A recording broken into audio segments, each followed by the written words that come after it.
Hello, everybody. Anderson here. And today you're gonna watch an interview with Glen, a native English speaker who has lived in many different countries. He's gonna tell us about how is the experience of learning a second language living in a hostel. He is a stateless person, so he has lived in many countries and he has been to many hostels. He learned the second language, which is Spanish, and he's gonna tell us all we need to know. The subtitles will be only in English for you to practice your English. But if you need any other language, feel free to activate the captions auto-generated from YouTube, and that's it. Enjoy the interview. Don't forget to subscribe and like the video.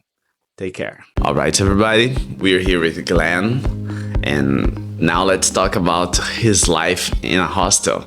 Glen, why did you decide to live in a hostel? The main benefit of hostel life is the interaction with people. Hotels are a little insular, a little bit sterile socially. And hostel life, you just never know who you're going to meet, but you always know it's going to be a great variety of people. And typically from many different countries, many different backgrounds, many different cultures, languages. And it's a far richer environment for a traveler. And it depends what you want when you travel.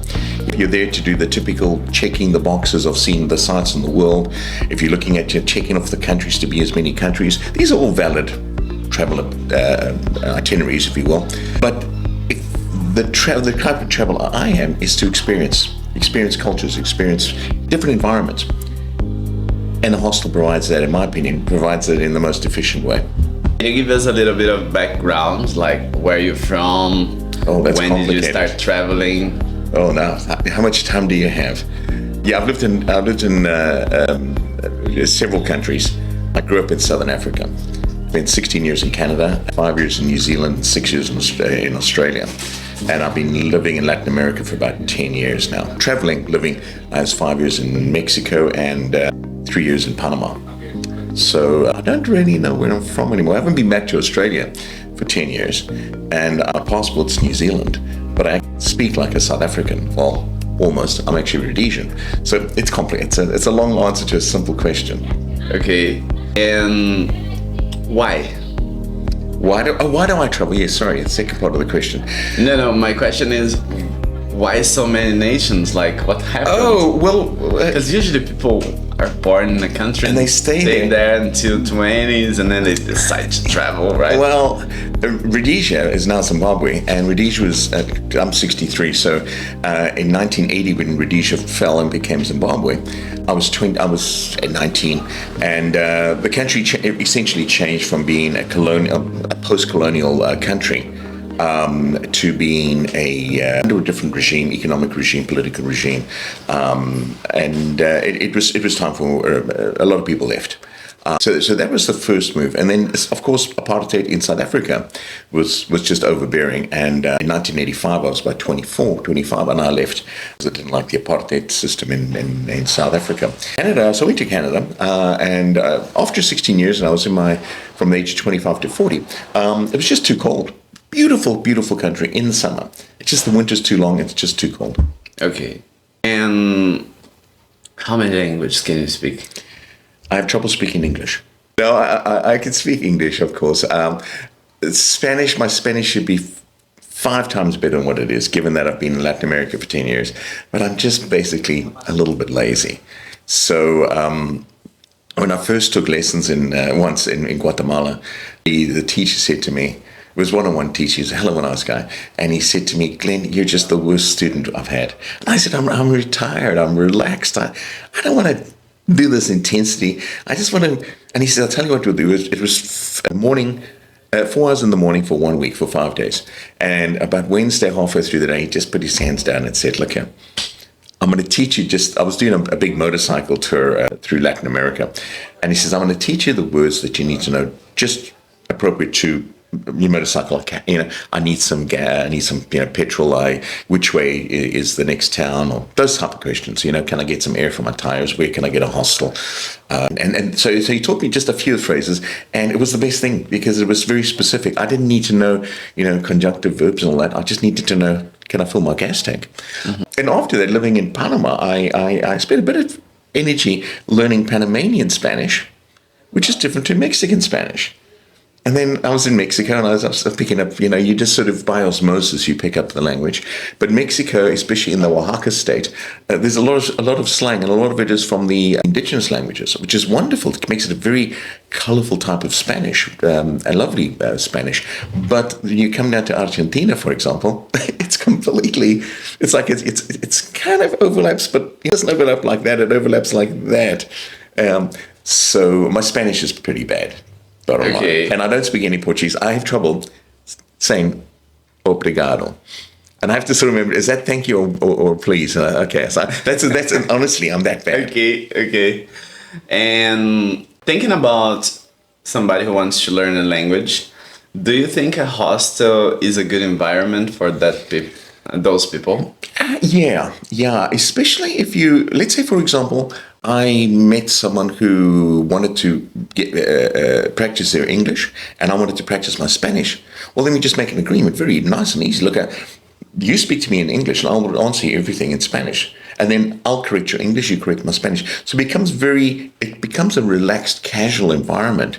And somehow, for me at least, allows the absorption of new words, new word order and correct pronunciation.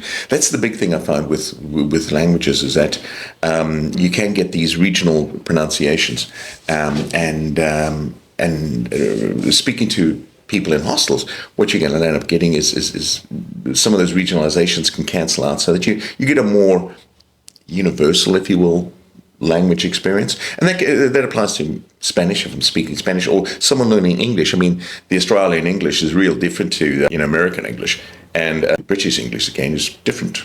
So if you're meeting people that are learning English, and you're talking to an American or an Australian or a British person, or South African for that matter, you're going to get all these different nuances, and that's going to make for a better universal English, which is really the English of the future, the universal English, although it's becoming very Americanized. And have you met many people from different nationalities since you arrived here? Here in when did you arrive here in this hostel? Oh, in this hostel a week ago. Yeah, I've got to go and see the man about extending my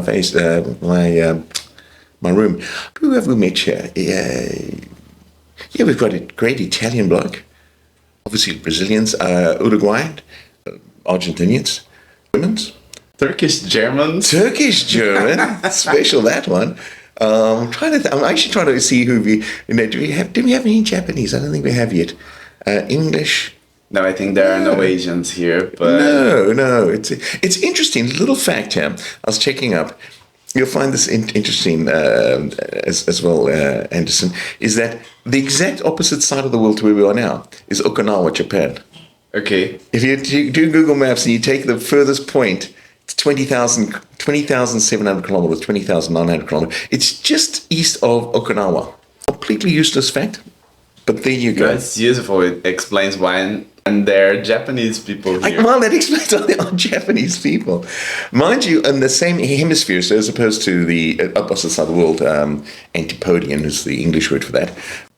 On the same hemisphere, Brisbane is where my family's from, my brothers and sisters, nieces and nephews. Brisbane is 159 degrees away, and 180 is the other side of the world, well, the other side of the hemisphere. So Australia is, or east coast of Australia, is almost on the other side of the world in the same hemisphere. Okay. So, and I'm looking at booking a flight for this. So it's, I think it's a total of 29 hours of flying, and that's going through the North American route. Going through the Santiago route, it's different, but far more expensive. It's for a non-stop flight.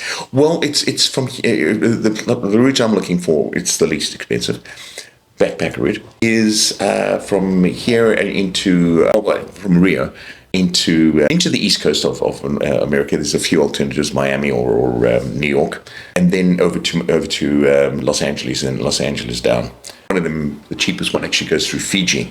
So you stop for a little while in Nandi in Fiji, which is a lovely, lovely country, lovely people. Fiji's a special place. And is this your first hostel in Brazil? No, I stayed. This is my third. I think I stayed in one just actually up the road here. This was full. That one was available. This one has the pool and it's got a different vibe, I prefer. And then the other one, oh no, hang on. Then I stayed in two more in Florianopolis town itself, which was both of them quite nice. And then one in Foz de Iguazu. Just Okay. briefly, I was in and out. And have you met many English-speaking people in those hostels? What I find is, especially with like, if you meet Germans, they speak, it's in their schooling system where they learn English, and their English it can be very, very good. Interesting on this is it depends on where they're learning English.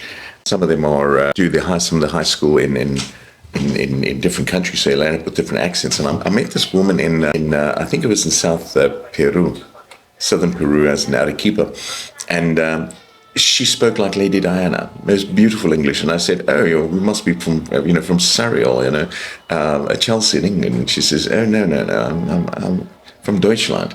But she spoke the most beautiful British English. Wow. And I said, "How did you?" And she said, "Well, I went to high school in Chelsea, the best neighborhood." Since you lived in many places, where do you consider your English from? Australia? New Zealand? South African. Okay. South African English. People who really know their accent, it's South African. It was Southern African. South African is a little more has a little more pronunciation on the R's. Although there are many accents in South Africa, but so mine is, if someone really knows their accents, has the ear for it. Although I've lost it over the many years, I sound like a Rhodesian.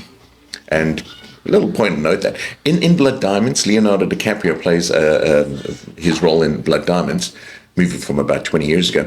And in that movie, he has the perfect Rhodesian accent. He's from Rhodesia. He says, "I'm a Rhodesian," and he talks just like a Rhodesian, which is a little bit. I've lost mine. Mine's become a little more smooth over the years, but a Rhodesian accent is a little bit more like this, where I'm talking a little more in chunks. That's a Rhodesian accent. Okay. And a little bit different to where I normally speak now. Okay. Would you recommend a hostel for people who are trying to learn English? Do you think it's a good idea for people to go to hostels? Yeah, because you're going to get a whole different range of levels of English from many different people. And English, it's really become the common denominator. So let's say if you get someone from Italy and someone from Germany, they're going to speak together in English, or maybe Spanish, but typically English. It's the one that people gravitate towards. So if you know a little bit of English and you're from Hague, France, let's say, you're in a hostel and there's a German. Although the German might be able to speak French and you can maybe speak German, you tend to gravitate towards English. So, as mentioned, let's say German English is typically quite good. So if you're French, knowing a bit of English, and you're speaking to a German in a hostel, your chances are you're going to increase your English fluency by a few notches, just depending on the environment, of course. And and it's also great. Like I find, if I'm with, let's say, a Korean that has a basic but stilted English communication skills, it's very rewarding for me, I guess. That is fine in sort of helping them with some of their pronunciation, and it's fun. It's a fun, easy way to improve your skills. Okay. Do you consider taking class important? Or is it just going to the place and practicing with people and you're going to be fluent? I think for 99% of the people, I'm the exception, as I mentioned in Guatemala. 99% of the people, it's especially younger people, where they've just recently come out from a schooling system where things are a little more structured. I think the lessons are critical. You're going to learn you're going to get the proper base, the proper foundation on which to build. And if you have the wrong foundation, you're going to land up having, like my Spanish. I've been in Latin America for 11 years, and my Spanish is really quite rubbish. My pronunciation, mind you, is quite good because I've worked on that more than I do on word order. I'm really lazy, so I'm the 1% that doesn't want to go to a structured learning environment. I don't want teaching or lessons. But the other 99%, could do really well by just getting that. I think it's the confidence on this as well, where if you've got the basics, you can venture further. But if you don't have anything, you feel a little timid, building on nothing. So you need that foundation, which lessons will give you. I'd recommend lessons for sure. Okay. I have arrived here in October, and since I arrived here, I learned Spanish. I improved a lot my Italian, Yeah, yeah, the Italian. and I can speak English, but Very I well. think my English got better because I have a lot of experience talking to Australians, Britons, especially Australians and Britons, but there are some people from Germany, and I don't speak German yet, but I'm learning.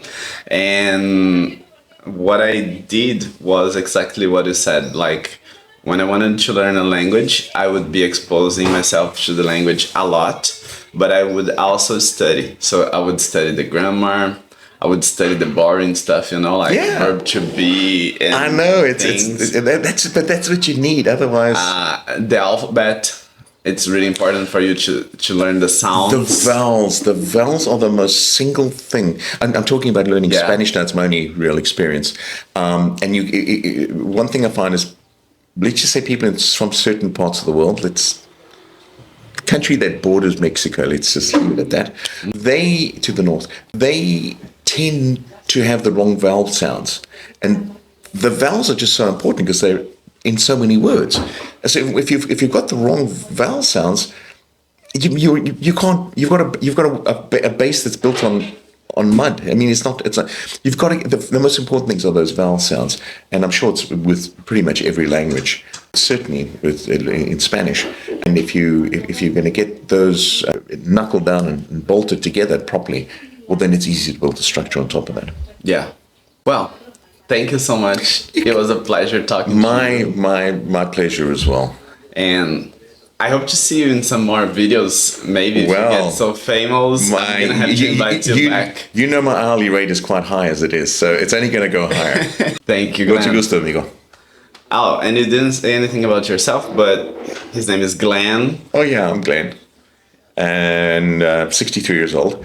What do you do for a living? I don't. I'm retired since 12 years now. Okay. I used to work in the financial world before, and I had a great career. I really enjoyed it.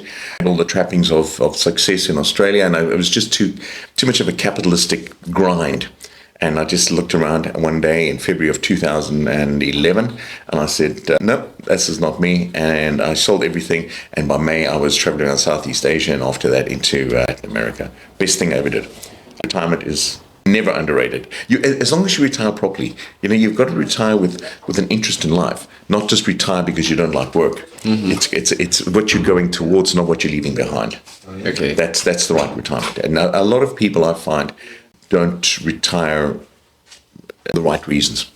Yeah, so that's me. I've been traveling through Latin America and loving it. Latin America, it's such a wonderful place.